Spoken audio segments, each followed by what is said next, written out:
How's it going, you guys? It's Antonio here. So yesterday I passed my California real estate exam, and I just wanted to give you guys a little bit of information on, what that process is like before and, after, and then give you a little bit of information on kind of an intro to what I'm doing right now. So in order to get your real estate license, you have to take some classes totaling up to around 140 hours, I believe. You got to take 3 classes that are about 35-40 hours each, and you can take that through a ton of different websites, right? Or you can go in class, or you can even sign up with some brokerages, and since those brokerages get money in fees for every realtor that signs up, they have no problem taking on and having part of their business essentially be training and getting fees from people that want to become a realtor. And they're not only getting fees for you joining their brokerage, but they're also getting money for the classes that you're taking through them. Some of them might charge you, some of them might be free, depending on whether you're joining the brokerage or not, and stuff like that. But I decided to take mine online at realestateexpress.com. They're not paying me to say that, so whatever. And yeah, so how that looked like was you take the first class, and then you have to wait 18 days until you can take the final for that class. And then after you take the final, you have to wait, then you can go to the next one, but you have to wait 18 days in between each final. That's final, that's what it was. So you have to wait 18 days in between each final. So you have to wait around 50 to 60 days in total in order to be able to finish the course. Like, there's no way to be able to do it any sooner than that. So that's about 2 to 3 months, 4 to 6 months for most people that are doing this alongside a normal job and stuff like that, because they're busy, what have you. After that, you have to pay a fee, $60 fee, in order to take the test. And once you have your license, you can just get it renewed online essentially, and or not. I think you still have to go take the test to renew it and everything, but you're able to sign up to go renew it online. But when you're initially getting your real estate license, you have to you can sign up, but you have to send it through the physical mail. And so I messed up on that process on the paperwork when I sent it out, so they sent it back. So it took a few weeks going back and forth. I finally saw the charge of my debit card, saying, okay, $60 taken out. So that's when I knew that I had done it properly. And then after that, you've got to go and take the test. So I went and took mine up in Oakland. And when you get there, you're supposed to come with the entrance paperwork that they give you online. If you don't have it, they'll have you fill out a paperwork. So you fill out the paperwork, you bring your ID. Those are the only 2 things you need, and really you only need your ID because they, like I said, they have the paperwork there that you can fill out as well. They have a little locker, and you have to take out everything. Pretty much the only thing you could have on is like a necklace and rings and stuff like that. But besides that, you have to take your wallet, phone, everything out, keys, whatever, put it in the little locker, take the little kind of like lanyard thing they have next to it so that you can remember which locker, and so that they know that that's for sure your locker for 2. And then you go over to the counter. They will check you in, you give them your ID, and then you go inside, and they have these computers, and the screen is underneath a desk basically with glass on top, so it's kind of low, so you got to look down. So hopefully you don't have any neck issues. Otherwise this might be a little bit painful taking the test. So you got to look down, taking it through there. My knee had accidentally hit the monitor power button, so I accidentally shut it off. I was like, I hope this isn't like an HP monitor where the off button is the off button. So I turned it back on, continued taking the test. The test, it was almost word for word exactly. I used Prep Agent to study, and it was like the practice exams on Prep Agent. I wish I took more of them because it was pretty much almost word for word. And I was kind of worried whether or not I was going to pass, but right as I came out, they say, okay, give me your ID again. And they go and they print out your score, and then they hand it to you in a paper folded, and they say, please wait until you get to the end of the hallway to check. Grabbed it, got to the end of the hallway, opened it up. Lo and behold, fortunately, because I didn't want to have to drive all the way back up to Oakland, I passed. And yeah, that was pretty much the end of that. So I called my mentor, Roh Habibi, who works up in Danville at Sotheby's, and he's like, am I talking to a licensed realtor? I'm like, yeah. So besides that, before this, I was working with Roh Habibi up in Danville and helping him with marketing and stuff like that. And I was like, I want to do the open houses. And I had initially contacted him through email and said, hey man, I do videography, stuff and like that, but I'm interested in getting into real estate and I'm working on my license. Before I, get my license, can I help you with videos and all that kind of stuff? And then in return, you give me some mentorship, maybe a little bit of training, help me out in preparation for the test. And yeah, he helped me out tremendously, and I helped him shoot the videos, and we had that kind of exchange of value. And now I passed the test, and I'm going to be signing up with Sotheby's underneath him on his team, and I'm gonna be able to do the open houses and work alongside him. And currently one of his guys is leaving, so I'm gonna help out with a lot of the other marketing stuff on the back end. He's looking for other interns, so if you guys watch the video to this point, you can send me or send him, if you look his name up, look at his email. Yeah, you can send me a message on LinkedIn, or you can look him up on LinkedIn, or look at his website, his email's there, contact form, send him your resume, and he's looking for more interns and stuff like that, so you can do that. But yeah, besides that, I'm gonna be working with Roh, and yeah.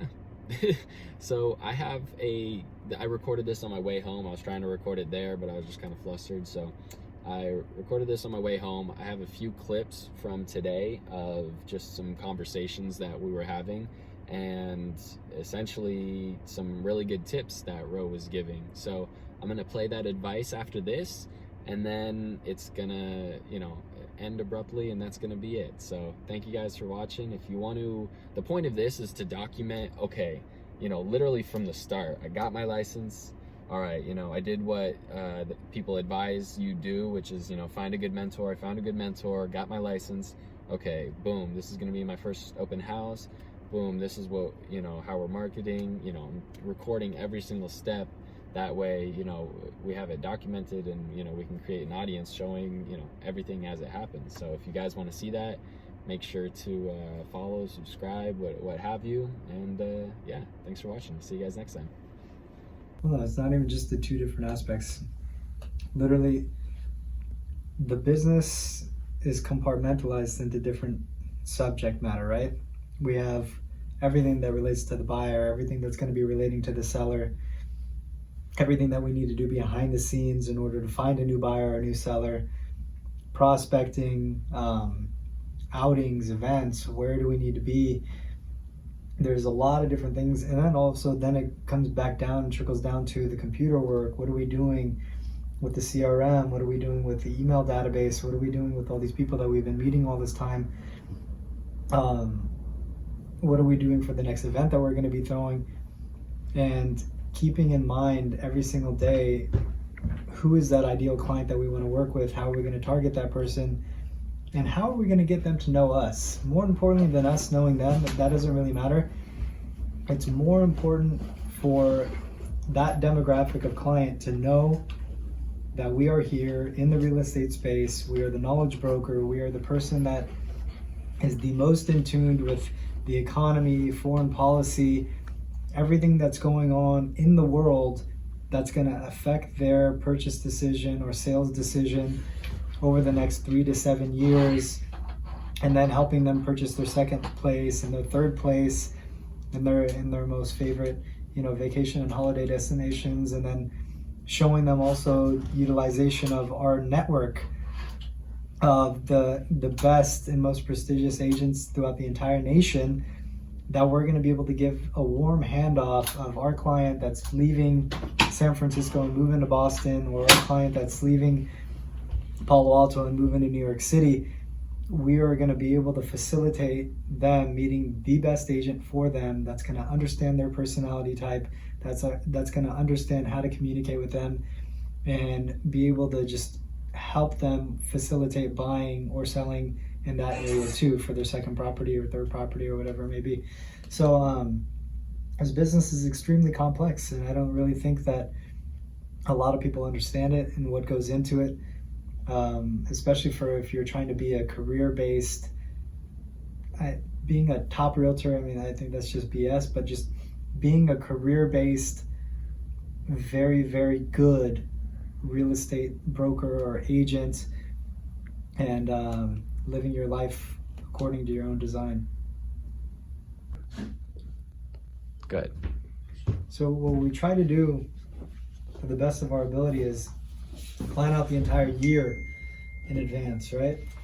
So for example, in January, what events am I going to be going to? What are the dates, the travel dates? What hotels are we going to book? What is the event for? What's the objective of even being there? Who are we trying to meet? Why am I even going there in the first place, right? And then we recap, how many calls did we make? Who is the focus of the calls? How many were executed? How many actually picked up? How many conversations did we actually have?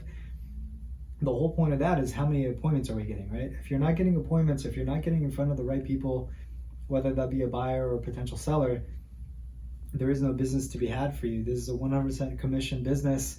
Either you're closing and you're selling stuff, or you're not. So those calls, those letters, those mailers, the geo form that we're looking into, the events that we're going to, etc., it's all based on booking appointments, okay? So how many listing appointments did we go on for the month? How many listings did we get for the month? How many did we miss out on for the month? How many buyers consultations did we go on for the month? How many signed buyers agreements did we get? How many buyers have we began working with in the form that we work with them? How many contracts went out? How many got ratified? How many escrows do we have going on? What stage in the process are they? When are they going to be closing? And then, listing what is coming up, what should be on our radar as far as buyers go, what's coming up and what should be on our radar as far as listings go. And then, price points that these people are looking in. See, because the thing is, I'm looking at several different properties a week, right? I'm looking at 20 plus, 30 plus properties a week.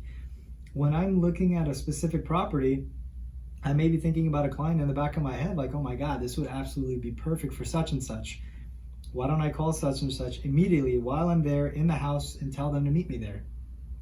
Now, likely that person's busy or at work or whatever the case, and is not going to be able to do it. But maybe I could take a video, send it over to them, and take some photos from my Instagram, send it over to them.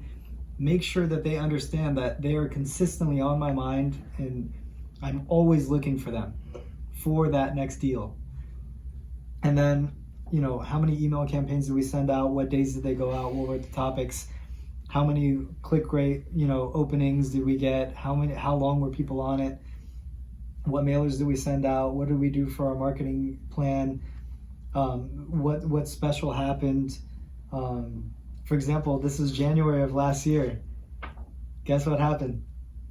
Diego got licensed. That's crazy. So, just little landmarks of our business. How many open houses we did for the month on Thursdays, Saturdays, Sundays. It's very, very in detailed. And then what coaching calls did I have? What were the coaching calls about? Who's holding me accountable? And then, the list goes on different things that we do. But, my family trips, what are the family trips? Where are we going? How long is it going to be for? And I try to plan at least 4 trips a year. And, it shows how many days we worked at the month. And it gets very, very in detail. And I like to do it every single month. And then at the beginning of the month, everything's there. And then as the month is continually going, we're consistently filling things in all the way till the end of the month. And then at the end of the year, then we go back and we look at all this. And I think to myself, okay, great. Well, we really stuck to the plan. You know what I mean?